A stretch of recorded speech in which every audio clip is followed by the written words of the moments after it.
just not standing on business.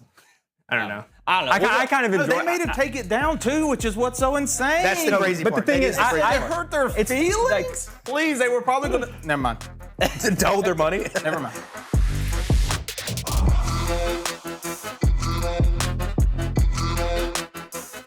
Welcome to Queued Up, where the lobby is open, the mics are hot, and nobody is dodging. With me today, Patrick, Davis, Dylan, and I'm CJ, and we're talking the Esports World Cup that just ended not 12 hours ago. And we saw the Mongolz win, which was amazing. How are we doing on the desk, guys? What's going on? Fabulous. Doing good. Not as good as you calling the winners, basically. Hey, let's go! When did he do that? I've been calling the Mongolz for a year, and so it just happened eventually. And he's been calling them top two. What's that saying about a broken clock being right? I think it's right twice a day. So you got one more coming. That's good. That's right, yeah. I got another one. Hey, let's run it back. I don't think they're gonna. Biggest one of the year. Oh my gosh, he doesn't think they're going Sure. to. Well, let's look at the bracket. We'll talk about it a little bit here. Obviously, the Mongolz run started up at the top there. Kind of in the middle. Not kind of in the middle. Versus Gamer Legion. And then they took down 3D Max, who was going through Na'Vi. And then they got to face Vitality for the third time and take them down. That was wild. It does. It was. Yeah. It was. Was one of those matches somebody's favorite? You guys like one of those? I mean, specifically? it does feel like Vitality's a little compromised right now. I mean, I know that both Vitality and Spirit said that they had some sick players, so maybe it's valid. Maybe they were, I don't know, just didn't care a lot about this tournament. Well, one thing I saw a lot of too when I was watching it is there was a lot of tech pauses. And I'm like, how did that influence the play for some of the players too? Because especially towards the beginning of it, the Thursday, Friday matches, it just felt like the tempo was kind of off for everybody. Also, Pat, tell me why this was a Mickey Mouse event again. Well, because it is a single elimination tournament. Which is stupid. Which is absolutely dumb. And really, just to me, means nothing. Congratulations, Mongolz, I guess. Higher or lower on Fissure Playground for you? I would at least give it higher than the Fissure Playground because at least some top teams were there. That's true. And by most, they all were there. That's true. I mean, I think it's single elimination, but it's still best of three. Like, if you're a good team, you should be winning against some of these teams. And, like, Vitality's in a slump. They just got beat. Sure. I mean, I understand you want everyone to be double elimination, but at the end of the day, that's not exciting all the time.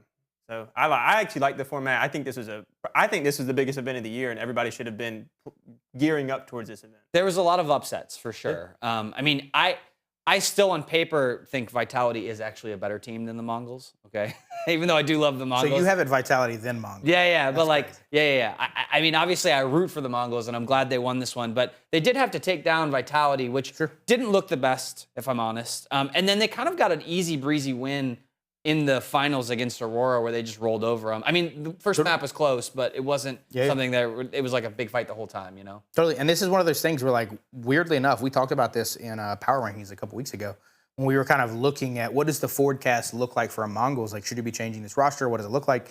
And, like, the thing I said there is that I think this roster was capable of winning. You just needed one or two teams to slip up here. And, like, for them, it's honestly, in their opinion, the only thing that slipped up is Vitality had a slightly off series.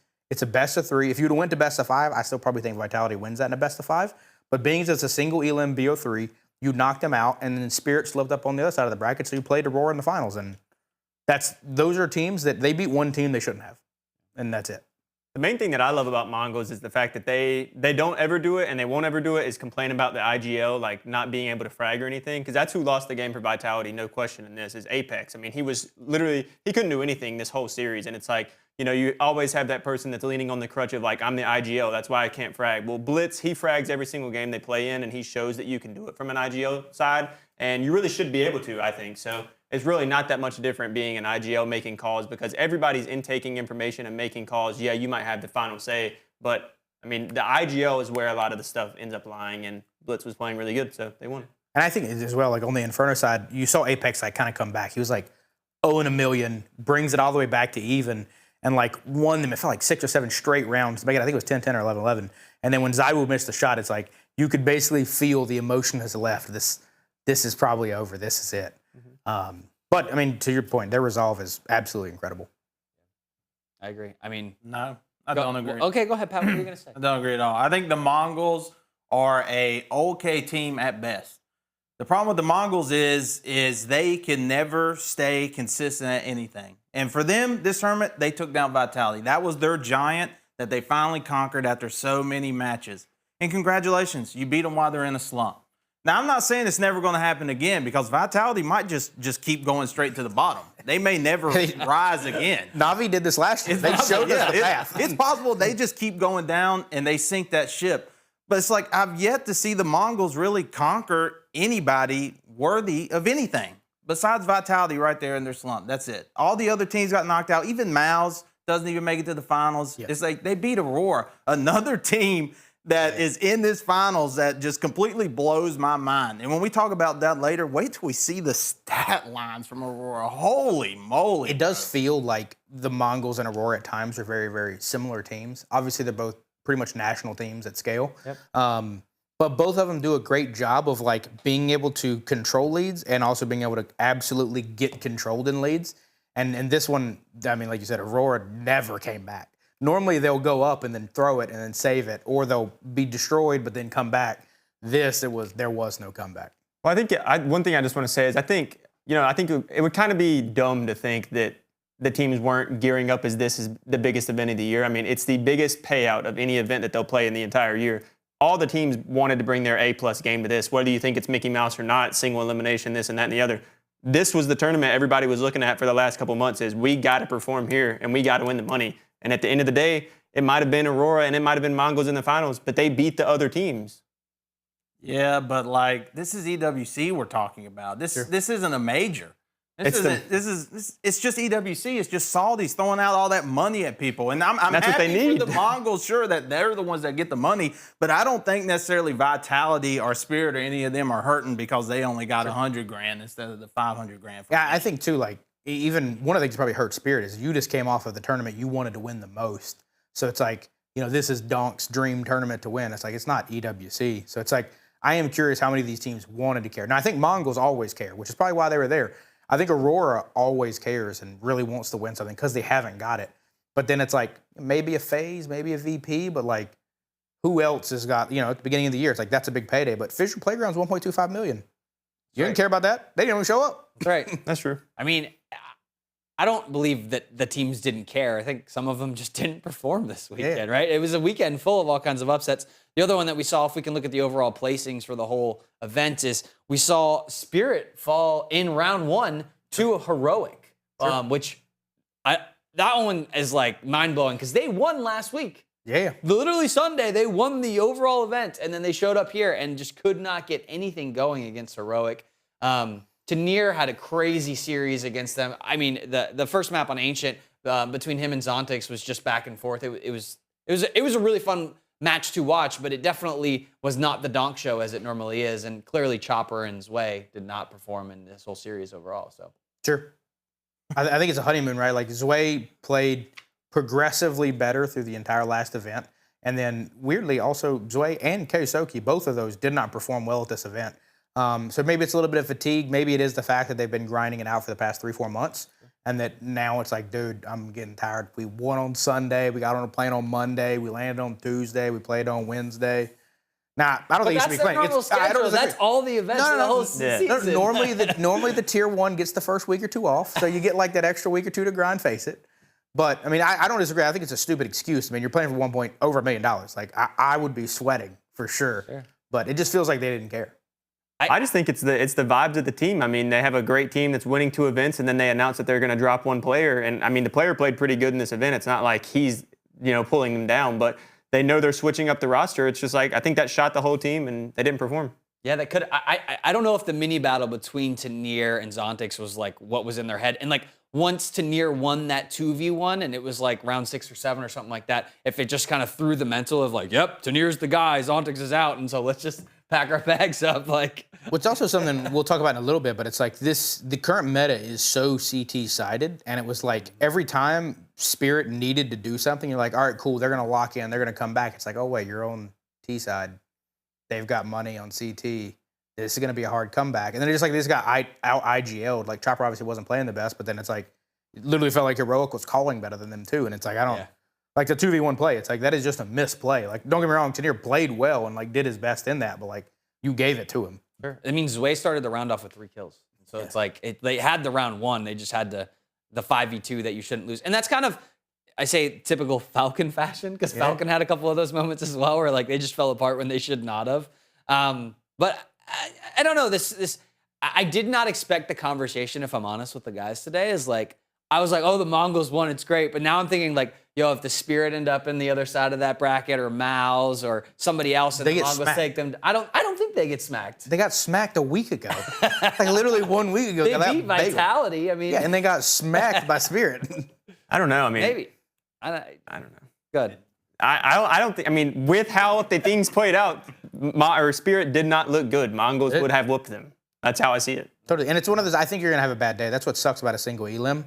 You're going to have a bad day. Yeah. It's going to be what happens. Like, if you make one mistake, you're gone. Yeah. The other upset on the other side of this bracket is Na'Vi and 3D Max, who, for me, Na'Vi was on an upward trend, if I'm honest, and I don't think they should have lost this series to 3D Max, but another team that kind of just threw it away. Because you were hot on Na'Vi for a while. Totally. I agree 100%. They look like trash. Like, scrap the whole roster. Like, it's crazy. It's one of those where, like, I mean, you look, Alexi B is drop 15 and is third. This new swing stat is super weird. I don't super love it in the new 3.0 rating system. But, dude, Alexi B being drop 15 is, like, absolutely absurd for supposedly one of the greatest IGLs. And it wasn't that he was just, like, losing, like, he's getting shot in the back of the head or whatever. Like, he's just losing every gunfight. Like, if you need him to kill a guy, he's dying to dudes whose names we hardly know. Right. It's not like you're losing to Donk. Like, if you lose a Donk, whatever, it's cool. You lose to Flamesy, it's whatever, it's okay. Rops, sure, whatever. But it's like, dude, you're losing to, like, arguably nobody's, and you're pre-aiming, you've got the right lineup, you've got the corner, and it's like, and when I'm certain he's checked at that point. Now that he's checked, he's not giving good calls, and it's like, you watched it spiral, and it's like, bro, you got to fix something. Between them and Faze, like, I feel like they just restart. I see a lot of chaos within the Na'Vi team. They're one of the teams where, like, whenever things start going bad, it looks like it really starts going bad. Falcons is kind of in that same thing, but they just seem really emotional, and once it starts going down, there's just, like, no coming back. And 3D Max is not a team that you can sleep on. Like, they show explosive moments. They can win, and obviously they did, but it's not a team that you expect to do that consistently. It's kind of, they kind of fit that Aurora bubble where that's a team that normally can make it, normally can win, but doesn't normally do it. I think Aurora's a pretty good step ahead of them, but no, I don't disagree. I think they're in that, like, I don't want to call it underbelly because it sounds so, like, derogatory, but it's like there's probably like a 9 through 16 window that, like, they're sneaky good.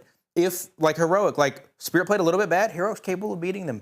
G2 is another one of those teams, like, if somebody plays bad, G2 can beat a lot of good teams. Like, there's a lot of those teams that are like, they're good enough to beat a good team on a bad day. Yeah. And that's exactly what they did. And they went on to, they played Mongolz, and I think they played, they did play Mongolz closer than Vitality played Mongolz, and it just shows that 3D Max was just on their stuff. They were playing good this event, and they were ready to go. No, they were not. I don't get why we always constantly give credit to these bad teams. It just makes no sense to me. Because they played them closer than Vitality did. Na'Vi are trash. That's just the unfortunate reality. And like you were just talking about earlier with Spirit, the honeymoon phase was over. They made a change. They had their little honeymoon phase. They looked like they could maybe be good again. And now they're just doing the same crap they were doing just a couple tournaments ago. It's the same with 3D Max. They beat Na'Vi. Then what happened to them? They played Mongolz close. They played Mongolz closer than Vitality did. Okay, another team that I don't consider to be that great. Whoa. Played better than Vitality. It is crazy, though, that we're in a situation to where 12 months ago, like, they entered EWC as Na'Vi, the defending EWC World Champions. Yep. And that really was, up to that point last year, they were hands down the best team in the world, uncontested #1. And since that moment, it has been a roller coaster of not fun. Shout out to Nick, though. He actually did call on the Pickems last week that 3D Max was going to upset Na'Vi. So I did not see that coming. Yeah. He was alone in his fight and standing on that pillar. And when you know ball, you know ball. When you know ball, you know ball. When you know ball, you know ball. Let's go ahead. I was going to say shout out to all the Diamond major coin holders because they obviously know ball. They for the Austin Major, one that we have to pick Legacy to win. Yeah, 100%. Let's go to our next segment here. Dylan, I'll let you rock with the feed, man. What you got? Sure. So this is kind of like we were talking about earlier. The meta has effectively shifted quite dramatically, and it feels like it is becoming more evident that it's an IGL diff, with the exception of Team Spirit. Sponge posted this, which basically shows map picks. I just want to note on the top part, Overpass, still the least picked map. I'm not sure if it's teams just aren't familiar with it or it's a trash map. I personally think the latter. I think it's a trash map. But if you look at the bottom and the same chart here, it shows the pick win rate for T versus CT. Effectively, it is now completely flipped. CT is ahead of pretty much every single map except for Inferno. Some of them are close. Inferno, Dust, and Mirage are closer to 50-50 maps across the last 3 major events, not just this last one. But it feels like such a reliance on IGLs has kind of sparked. You think this is a good move for Counter-Strike, or do you think it was better when it was just like pure gun skill, just who cares about plays? That's tough. I don't know. Loaded question. I mean, I think for me, I don't necessarily enjoy the CT meta more to watch because it is so like, hey, we have to win 8 rounds on CT in order to win this map, right? Because we're only going to take 4 on the T side. And so it's like, it becomes the teams that are really aggressive and really good on T side tend to be the winners, right? We're also seeing a lot of nuke, just in general. I've seen a ton of nuke. Rotate. Yeah, and so it's like, because people know that it's a little bit more, let's call it skirmishy, right? Yeah. You can kind of get there and try and be in the fight on that one. But I don't necessarily enjoy it overall. I think I like it a little bit more T heavy, if I'm honest. So you think downgrade since update? A little bit, yeah, for me. What's your bet? I mean, I think it's a downgrade, but just because I think it's a little too much tuned. I think it's just like we need to take it back because I think pre this patch, the CTs were definitely struggling. Sure. And so it needed some changing, but then they kind of just overdid it. And now, at least at the pro scene, you know, in our regular games in the low league, I'm still broke on CT all the time. It don't matter. But like for the pros, that was a big difference, adding that money change in there for each T kill and all that. And in the MP9, even though it did get nerfed, it's still super strong. And like, so I think for the game to be better, it has to come a little bit closer to being just where each side is more closely even. Sometimes you can't do that because of maps. Sometimes the map layout just favors a side, and that's understandable. But overall, I think a CT major-sided Counter-Strike is boring.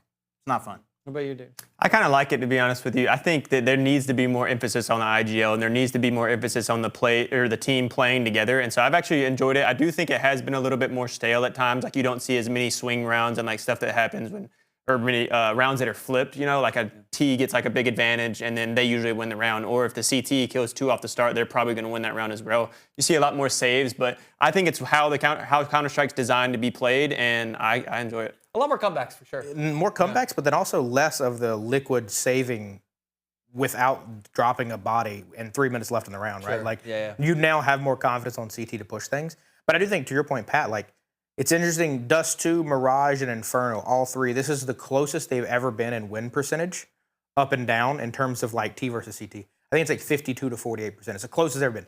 You know, there are some maps on the other end where it's like 60, 70%. So it's like, would you trade a balanced Dust 2, Mirage, and Inferno for the other ones to be balanced? Because when the other ones are balanced, those 3 are imbalanced. I don't know. I think it's just one of those things where the trade I mean, I like those maps more personally, so them being more balanced, sure, good.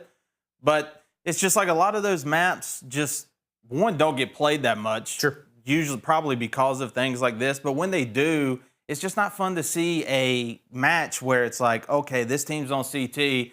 Here's a stomp fest for a half. Now we got to go watch this team stomp them for a half and see if that team that did the first stomping can maybe get one extra round to finally win the game. Because I think that's just boring. I mean, that's what Train is right now. Because I think Train is like 70 or 75% CT win rate right now. It's like, dude, it's so hard to plan on that. And then you can rotate so quick in the middle through connector, and it's like, I agree. It is. When you pick Train, I'm like, I just want to skip this map. Like, just go next. I think that too, but then you look at like the Aurora versus Falcons match, and it was like they pushed through even though Falcons had such an advantage on CT side. Aurora pushed through no matter what because they just had better reads on the map and better calls. And when Falcons was on T side, their reads were terrible. They kept pushing in the areas where Aurora had like 4 people stacked on a site. They had quick rotated, and it's like, that's the game right there. Like, you need to take this advantage, and you need to make a different call. You need to do this. You can't just run in with an AK and one-tap everybody, get the advantage, and win the 100%, round. and that's where I think the game's played. That's where I think it's for sure IGL Diff, because like, dude, Falcons crumble when you need kicks in to make a call. Not that he's bad, and it might be the coach on the back end, but it's like, dude, it feels like their comms completely crumble. Yeah. And that's why I said minus Spirit, because I feel like Donk can neutralize anything at this point. Yeah. Good. Going into my feed. Yeah. So for my feed, it's going to talk about the EWC keys and Mongolz picking Vitality, Spirit, and Tyloo. I want to know what you guys think about this because there's been some controversy with them not peaking. Or they didn't play Spirit, and obviously they picked Spirit in the thing. But I think it's pretty cool because I think it's just a sign of respect and like kind of like we said earlier, this is Mongol's first event that they've won, and it's like they wanted to put the Spirit and Vitality are clearly like the two best teams as of the recent year, and they wanted to be like, okay, we won this event. How can we make this like memorable? Okay, we have to put these two teams in our trophy, and then obviously you put Tyloo in there because like the Asian counterstrike scene, you want them as well. So I thought it was pretty cool to see it, but I wanted to see everybody else's opinion. It's crazy that they didn't put MOUZ in there because I think everybody here said MOUZ was the second best team in our power rankings. That's wild that they didn't do that. I mean, I agree. I think it's a cool sign of respect. Well, I think based off of like win and like Aurora, I guess those are the two. They've won everything. Those two teams. Sure. Yeah, the Tyloo pick is obviously the most interesting one, right? I don't know if there's beef between them and the MOUZ team. Obviously, all three of those four teams have traded blows all year, and Mongolz have not gotten the better of most during that, and so I think it's a little disrespectful to MOUZ, but I like it. Like I'm cool with that. They didn't play them in the event either, though. That's like to me, it's weird because like if I'm thinking about it from me being the player perspective. They didn't play Spirit. Right, and I agree. That's what I'm saying. For me as a player perspective, I'm for sure putting the three teams that I beat last in the tournament because it's like I beat them to get here. I want the trophy that I won this thing to be the team that I beat to win this thing. But that would be me. I mean, I think it's a cool sign of respect. But they do like Team Spirit though, based off of the game chats you see, and like those guys communicate in a different way with Team Spirit. Like they're boys. I think part of it too is they're probably like, damn, we really want to beat them. Like, I wish it would have been you guys. Like, I wish we would have played you because you're the last one we haven't beaten. Could be. Yeah. What do you think, Pat? I mean, I think this whole trophy system is just dog water. So I think it's fine. I don't think it's disrespectful by no means. I think if they respect Spirit and they want to put them on there, I think that's totally fine. And obviously they beat the other ones. And why do you think the trophy system dog water? Because it's EWC? Because the press that takes 3 minutes. The key press is honestly cringe. Literally trash. Yeah, I think it could be cool. I said it's been a while back when the EWC was first stating, is that it's cringe because it's not the fact that crushing a key and having that put on the trophy is not cool, so to say. It's just that it takes 40 seconds of these gamers who are not extroverts or camera presence by no means, just standing there, maybe smiling like this for 40 seconds. But the Nico one on G2 was kind of creepy. It was nice, but it was kind of creepy. It's like, sure, you have a couple people who are eccentric and can do something or put on some sort of whatever, right, and make it entertaining. But most of the time, they just stood there meaningless while the cameras, half the time, the machine is blocking the shot and you can't even see them half the time. It's just all around bad. I was just talking about the trophy itself. Like, I think that's honestly one of the coolest things about the trophy is being able to I think that is cool. Like, you said it was trash. Yeah, well, no, you said the process. The whole process idea of he just doesn't like the because I actually do think the triangle piece going into the wall, like that's also kind of like a nice like totem memento for the year. I think a lot of the end products, like the end product of the trophy, the end product of the totem, those are cool. Walking out with that stupid little plate after going to the room to get your stupid little plate, it's like, I don't care. Yeah, it does take a while, so it's a little slow, for sure. Weird. It is weird. I'm going to bring up one thing that happened that I saw on the feed, which was kind of, this is a not good thing. Luminosity being sold.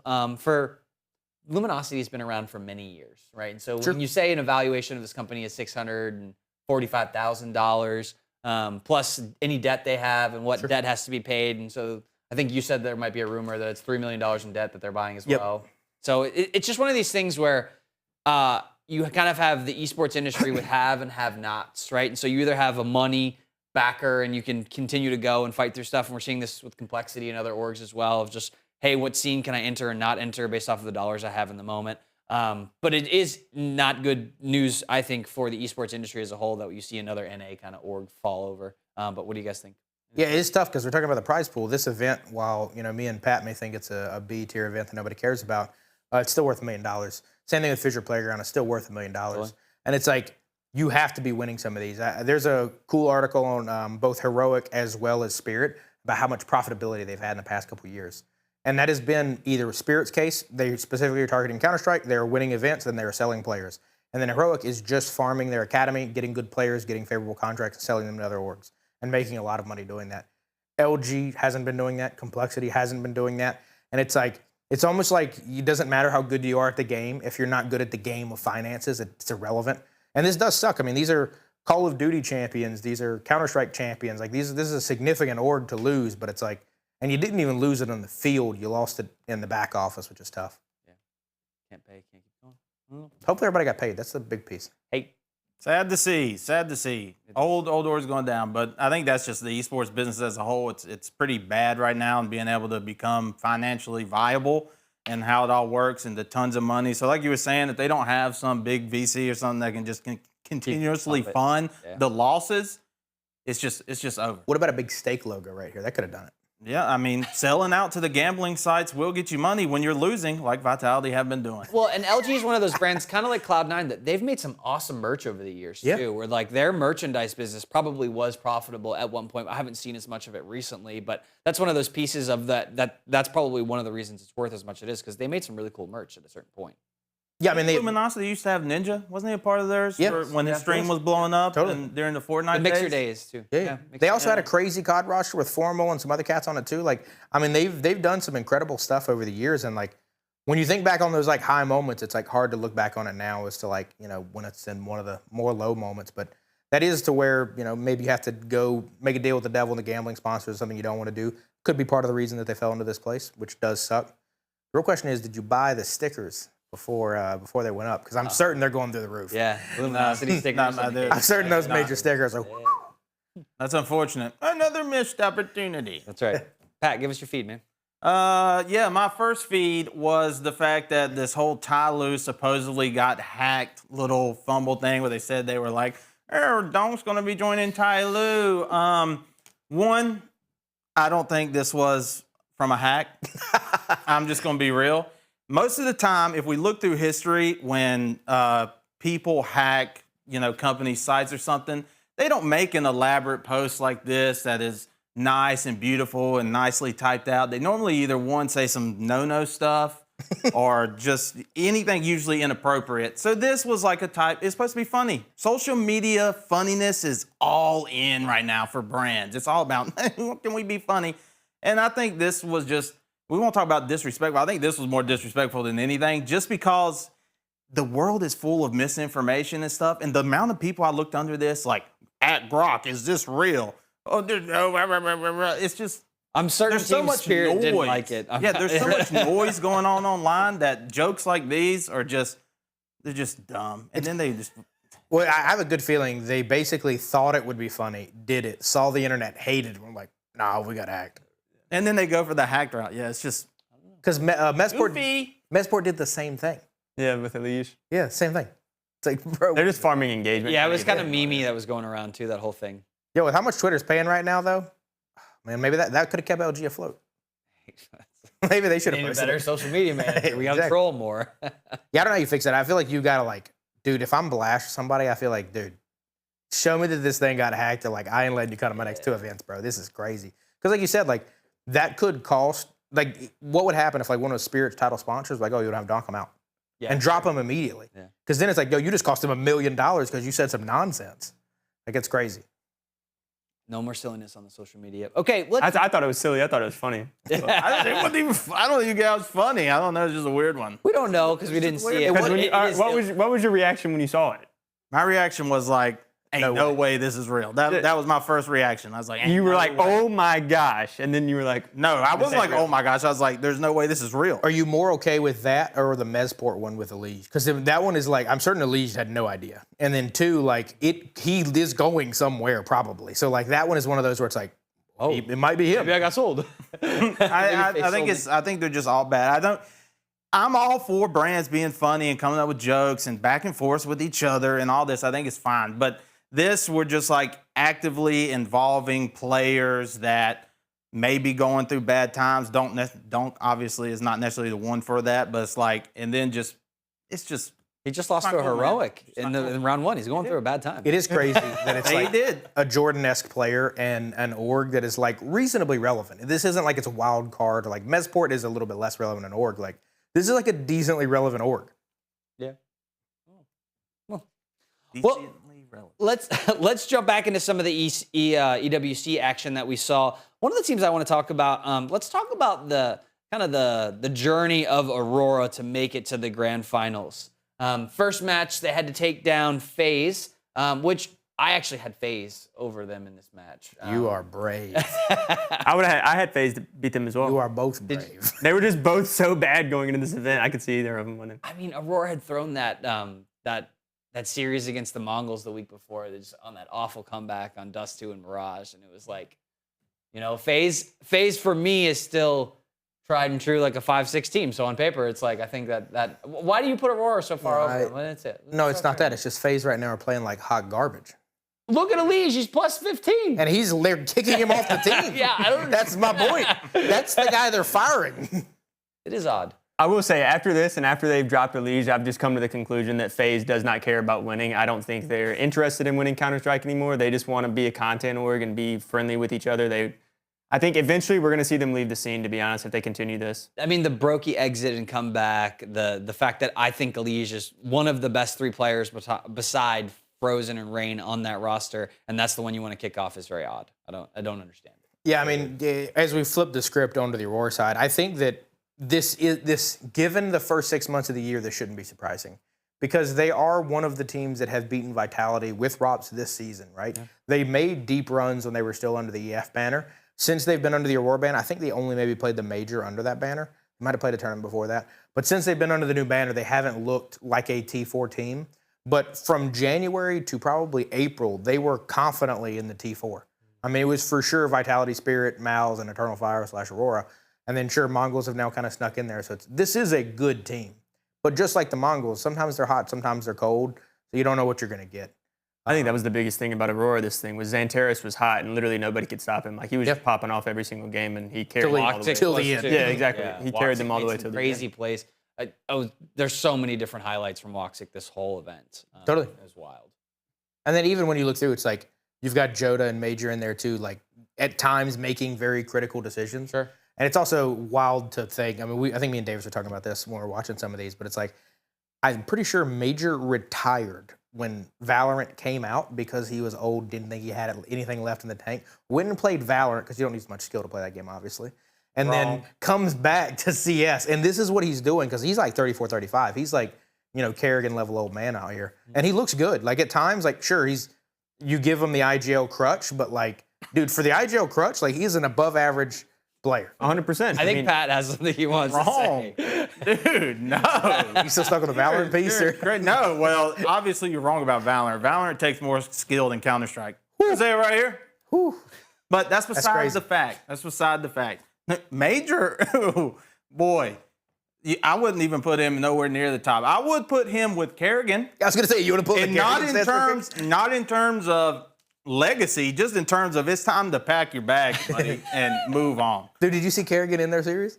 Kerrigan couldn't buy a kill, bro. Yeah, Kerrigan is unfortunately past his prime. And I don't want to tarnish Kerrigan's name too bad because he is a legend of the game. He's kind of like a simple in a way, but for IGLs. I would not. All right, let's say, hey, I'm meaning this in the terms that, like, he's past his prime now, just like Simple is. But see, Simple is actively trying to get better. Look at this. Kerrigan, on the other hand, does not. He was seem that negative way. 19 in the series. Yeah. And wait do you see how negative Major is? In the finals here. Yeah. In the finals. Yeah, wait do you see how negative he is? Mongolz is a really good team, though. No, they're not. No, they are not. They are better You than are FaZe. insane. They are better than FaZe. Yes, they are better than FaZe. I put FaZe not even in the top 10, especially now with the Elige gone. That's true. Without them, dude, They are T16 literally to fight. They are Fisher playground worthy of maybe coming in second, possibly. Well, dude, I don't even think they get second, bro. Falcons probably are playing the not next actually. Yeah, Well, I mean, Aurora played FaZe close, and then they smoked Heroic after that. So Yeah, Heroic had a really good day on Spirit's really bad day. Yeah, that's right. And then they had a really average day versus a team that was significantly better than them. Yes, that's tough. There's not. Tanir was the only player that came to play against him at all. Tanir played decently. He played pretty That's why he's going to Spirit, right? Yeah. I was actually impressed with Alcarin. He actually played really good. This is his debut event. He actually played really good for Heroic. I was impressed. He was their op. He was a good player. Yeah. He was. Yeah, he got pulled up. They took down the #1 Valve-rated team. And then, yeah, here you They go. lost. Yeah, and then they lost. Well, and then Aurora went on to play Falcons, which this match, I believe the Falcons should win every time. But they just constantly disappoint when they get in this spot. When they have to beat a team in order to make it to the grand finals and do big things for the organization. They have the home crowd advantage, and then they just throw it away. I'm just still trying to figure out this swing stat. I absolutely hate, because if you look, Nico has a 0.11 or 1.12 rating, and he has dropped 3 and then negative swing. This doesn't make any sense as to how he is positive with this rating system at all. He has a higher rating than a player like Mongolz, who statistically looks better. The system just feels weird. This new 3.0 aside, I do not like this. It just visually doesn't make sense. But yeah, I mean, kyousuke didn't really show up. Kickstand didn't really play that well. Tessis. I mean, they lost they had the train map won. It was a 3v1 versus Maher, and he did. Once he won that. Once he won that, it was the series. It was Totally. over. Yeah. It was over at that The worst point. part is me and Davis are watching this in real time, and it happens.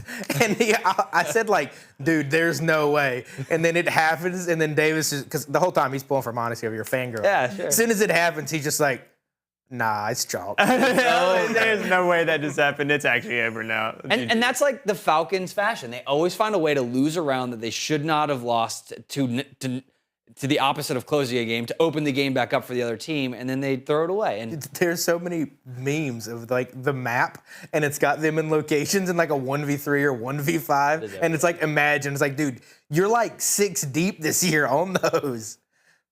I think we answered the question, though, before we move on. That kyousuke is not Donk 2.0. That is true. He is definitely not. He has moments where he's He has absolutely moments, incredible. I don't but he know. gets Yeah, cold. but he is not Donk. We were led up into this that, like, this is Donk 2.0, young superstar. Okay, No. But the thing, Hold up. The room is trying to speak, and I'm talking. All right? Okay. Donk, even in his L's, constantly performed. Yeah. Constantly. kyousuke, on the other hand, does not. And maybe that's because the way the team plays with him. Spirit obviously is more formed around Donk. They've been with Donk for longer, and Donk does his thing. And Falcons, they probably play a different ball game. Not a good one. But they play a different ball game. It might not be playing the right sport. Answer the question. Okay, now, all right, let me hear it. No, but I think it's more of, do you still think he would have been an upgrade over Magic's? Because that's what's crazy about Spirit. oh, if they had Zwei, instead of Zwei, they have him. Okay, they did. They did beat Vitality, so. Well, This is I mean, upgrade. Falcons beat MOUZ. Yeah. Well, I mean, they did that Falcons before. played good up until this. They did that before, too, though. They actually probably did that without Mono. No, but they played really well against MOUZ. Series, like Yeah. They played really good against MOUZ, and they shut them down. Real talk on this, though. Jimmy, he's the highest rated player on the team. Very underrated, dude. He had some crazy moments in this, and it was pretty much every time you needed some weird stuff, dude, Jimmy pulled it out every time. Yeah. At the end of the day, every single one of these stats things we look at, it's which IGL plays better wins the game. And so literally every single stat that we've looked at has shown that. And so I think, like we said earlier, the CT meta, it just puts so much emphasis on making calls, playing together as a team, making sure you have information. And that was where I saw Falcons fall really short against Aurora. Was like there was multiple times where people would walk out on the site. It would be like a silent hit, like they're just playing contact. Falcons has no clue they're even out on site yet, and then they just die, and it's too late to win the round. Which they did not make those mistakes when they were playing MOUZ. And I think that was the difference in that series for them is like, I don't know how that team is so inconsistent in nature. They should not be that inconsistent. Well, it's weird to me, and maybe it's because it was single elim, maybe it's because people were sick or whatever, but this whole event, there was so much weird stuff. There was a moment when Zywoo ninja defused a 3v1 with an op. He literally walked into the middle of train, clicked his scope in, which makes noise, walked behind a guy, just walked up, defused it, nobody checked. And it's like, bro, it was a minute. In 1 minute, you never looked in the middle of the map. And I don't know how you guys feel about this third place match. Obviously, it had big repercussions on the back end of things from the dollar side, but I mean, the Falcons looked great against Vitality in this series, right? And obviously, Vitality is not, the monster they once were, but when I put Vitality against, I don't know, MOUZ, that's like the same to me. Like it's interesting that they fall to Aurora of all teams after this series, and I don't know. This is the thing to me is we've been asking for the longest time, and I'm certain it's going to hurt Davis emotionally, but like Mongolz for the first half of the year was barely the second best opera in the world. Like it was him and Zywoo in an actual foot race for first. Totally. And then in the past 90 days, dude, he's still been on summer break, hanging out. Like he hasn't been there. But this was the first time we actually got to see him heads up. And dude, Mongolz smoked him. It was like Mondesi was like, yo, I'm the best opera in this lobby. I do not care. Give me the op every round. I don't want a rifle. Whereas we saw Zywoo back down, start running an AK, start running an M4.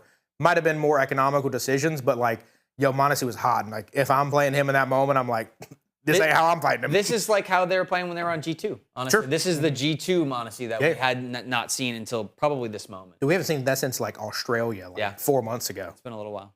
100%. And that's what makes him nowhere near the GOAT status that those players are, like Zywoo, for example. And as for speaking for Zywoo, I don't know if it is his call or Apex's call or team management's call or whatever, but Zywoo is a fantastic opper, but I feel like we always talk about being hybrid because that's how he plays. I feel like they don't utilize him using the op nowhere near enough. And I don't know if that's his decision personally or if that's the team's decision, because you can see opping obviously can be very good. And expensive.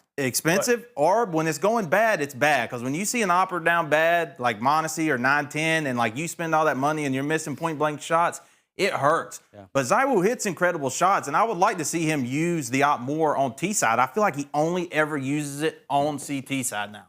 Well, I think one thing about it is that there's been a lot of talk between professionals about the difference in CSGO opping versus CS2 opping and how CS2 opping is super inconsistent. And so I think he's really noticed that as a player. And it's like you see Donk's the best player right now in the world, and he doesn't use the op ever. He dominates games with the AK. And so I think Zywoo has really implemented that into his gameplay because he knows the op's nowhere near as consistent as it was on the last title. I can't continue to play like this. And that's where I think Mondesi has really struggled to adapt to this new system. And that's why he's like, nowhere near the op. Yeah, exactly. If it was CSGO, I mean, he was one of the greatest oppers at the end of that game, no questions asked. Same with Simple. If you give him an op on CSGO, he's hitting every shot. Now on CS2, he can't hit a thing.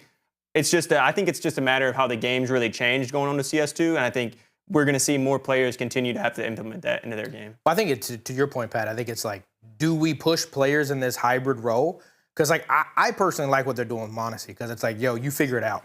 I need the op to hold outside. You hold outside. That's your job. You do it. Or you hold ramp with the op, or whatever they want you to do with it. It's like you need that. And at times, like to your point, it's like he doesn't have the presence. He doesn't make those shots. I also think probably a lot of it's in his head, because like you got to think he is probably blaming himself 100% for losing that series to the Mongolz.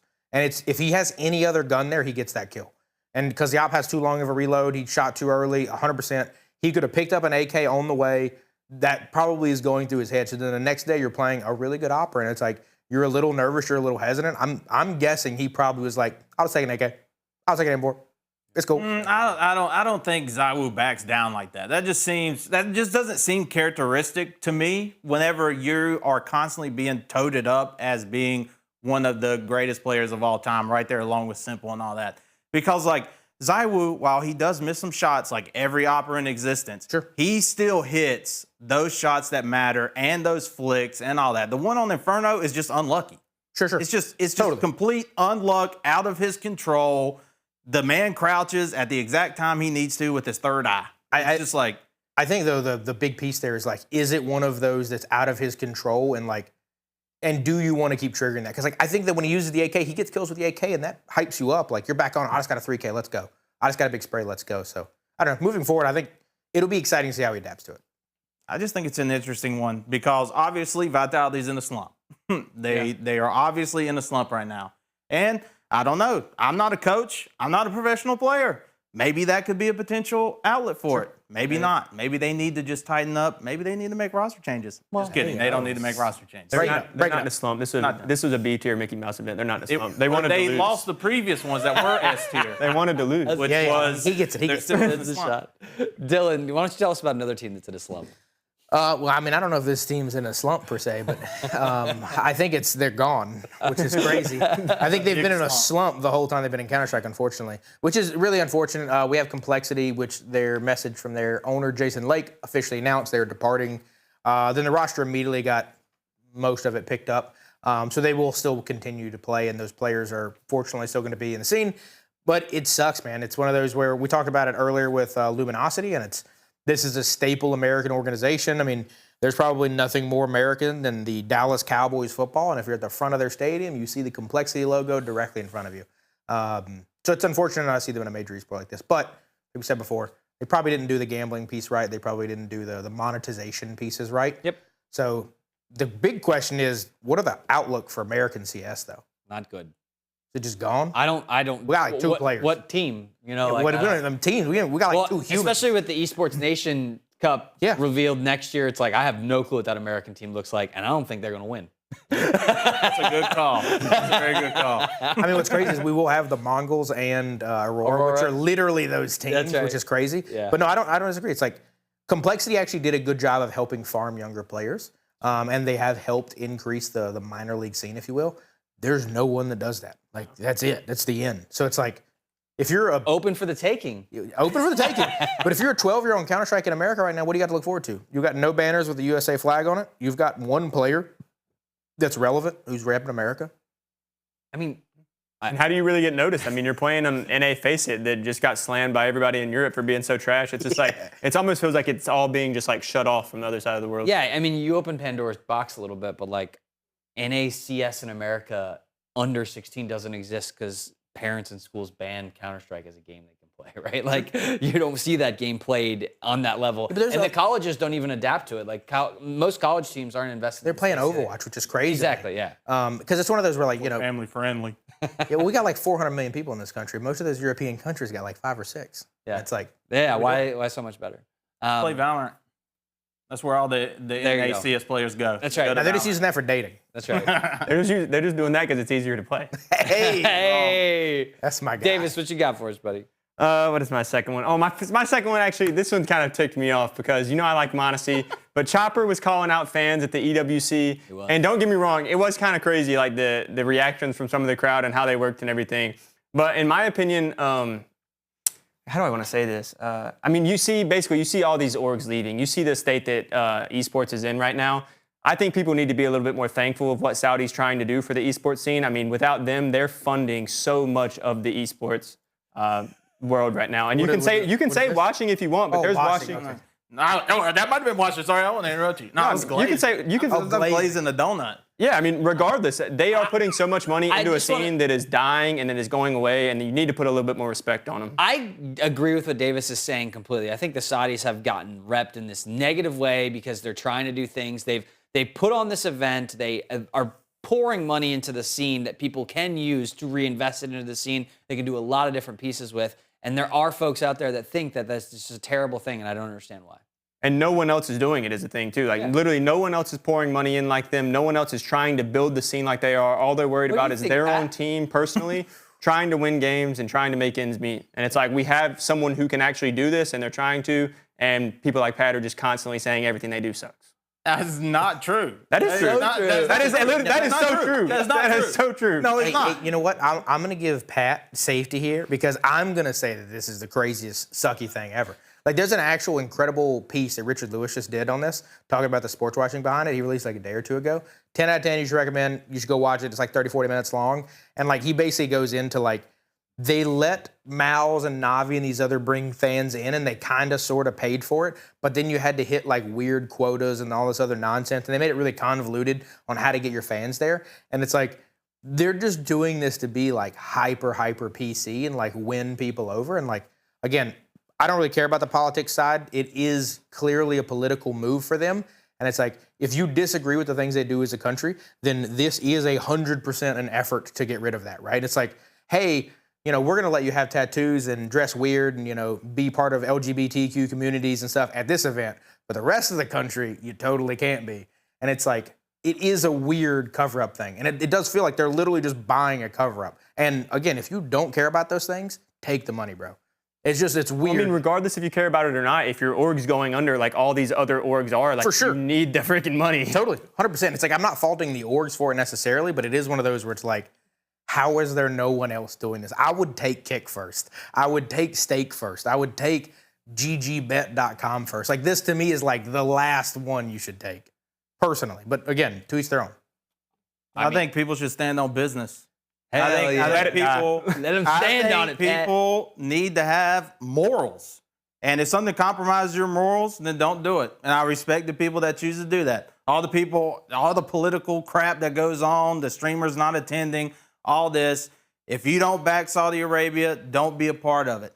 I think what EWC is I agree with Dylan pretty much for the most part. I think it is something for them to try to look good, and they're not doing a good job at it. I'm sorry, EWC is not fun to watch. It is not. I had a great time fun watching the to watch. Counter-Strike tournament this past week. see, It was That's awesome. one of the 100 games they have. No, actually, I don't even agree with that. I crazy. didn't enjoy watching it. It was 'cause, so good. There was just so many Single upsets. elim trash. Yeah, brother. I agree. Please. I think the format wasn't great. I think the trying to do all the things in a timely manner, like the Olympics are cool because like the basketball tournament takes weeks to unfold. This is like we're gonna make a half-baked tournament that's gonna be a single elim that's not gonna have groups, and then we're gonna go through it, and we're gonna throw a ton of money at it. So it's like props to the orgs for getting the bags, but like the gaming competition of it doesn't feel fun. Paying for fans and having listings on Indeed or Hitmarker or whatever the website was that said, hey, we're gonna give you like 20, 30K to come here and clap for us. It's like doesn't feel good. I mean, this happens in normal sports too. This isn't like a big deal on that side too. It's I've been to a lot of sporting events. I've never been paid. Hey, I'm not saying they don't. Hey, that's New not York saying they- Yankees, New York Knicks, any of you guys, you want to pay me to come, I will lose my voice for you. But, you know, that call's never happened. I've never gotten it. There are some teams, not all teams.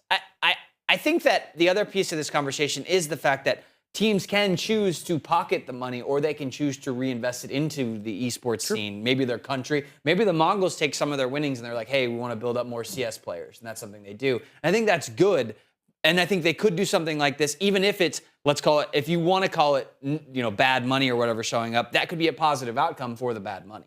And it's also one of those where I'm surprised we haven't seen a Jason Lake or a LG equivalent being like, yo, I can take $5 million from stake and it gives us 3 more years. I can go compete in these EWC events. It's going to give us 2 more years. Do you want me to do it? And the fans say yes, they do it. They say no, they know. And it's like at least you're transparent in that capacity. Because right now it just feels like you're being like, oh, I don't notice anything. Because if I say something bad, they're not going to include me. But it's like, it's just such a weird part. Because like we know so many people in the industry that didn't want to go because like you might get canceled for it. But then Riot joins it and it's like, well, now Riot's here. It's like we're not going to get canceled if we go with Riot. It's weird. I just not standing on business. I don't know. I I kind of enjoy. They made him take it down too, which is what's so insane. That's the crazy part. But the thing is, I hurt their feelings. like- Please, they were probably going to. Never mind. to hold their money. Never mind.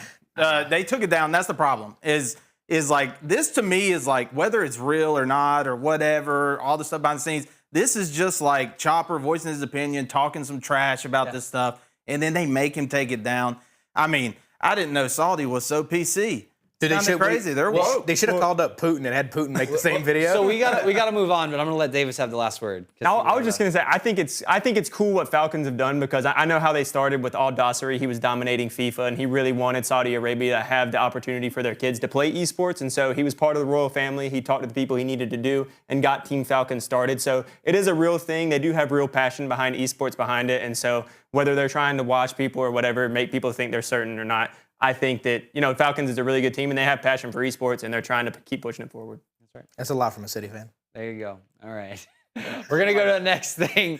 I saw this tweet and we kind of danced around it earlier, but I think that this Faze roster dropping Elige is so absolutely absurd. Yeah. I do not understand this in any capacity. I think it is dumb. I think you should knock all the other players off and keep Elige if you're going to do anything with this roster. It's ridiculous. USA, baby. Hey, That's all we got. I guess that's it. Okay, cool. I'm right there with you too. I mean, I think we all agree on this. Okay, we all agree. That's cool. Drop Kerrigan. I'm just saying. Dude, Kerrigan. real talk. Drop Brokey. Drop Kerrigan as a coach, though. If you keep Kerrigan on, make him as a coach, because I mean, I think he's a great personality. He's a super smart dude. But like, bro, you're going like negative 40. Bro can't play ball no more. No, dude. Can't play ball. Them knees, they just ain't doing it. That's right. Who's last? Pat, you have one more feed for We us. did brush over that, didn't we? Yeah, we got. My goodness. What you got? So my last ones were going back to Saudi again, baby. This was something that went down was about Falcons fans using laser pointers or cell phone lights or something. They were blind. They were trying to blind the players of Aurora. Apparently the CEO tried to stop this, and he was stopped by security. But my point necessarily isn't just about that, so to say. I don't think it's necessarily 100% confirmed. But it is the fact that fans just constantly ruin any great thing that we ever get in any form of esports. Anytime No you fans. you can't have fans too close, things like this, because like there's always going to be that group of people or solo individual that's going to come and try to do something dumb like this, and they're going to cause it to where we're going back to glass boxes.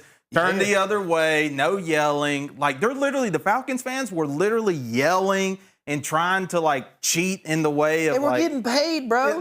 So what I'm saying is, like, hey, it's crazy. When people are paid to show up to cause chaos at something, they cause chaos. It's like, these aren't fans in the nicest way. They weren't paid to cause chaos. They were paid to root. And so the bad actors. But that's my thing is you don't know the esport. You don't know the culture. You don't know the, like, because these guys, they're weirdly, one of our sponsors, Ace Zone or whatever, they're the normal headphone providers, and they make really good noise-canceling headphones. They weren't using them. It's not an ad. It's not an ad. It's just, that's why Blast and ESL and those cats use them, because you can't hear things on stage. Sure. They weren't using those headphones. The players all were talking about you could hear on stage. And it's like, yeah, when the fans are like, behind you, and it's like, bet, got him.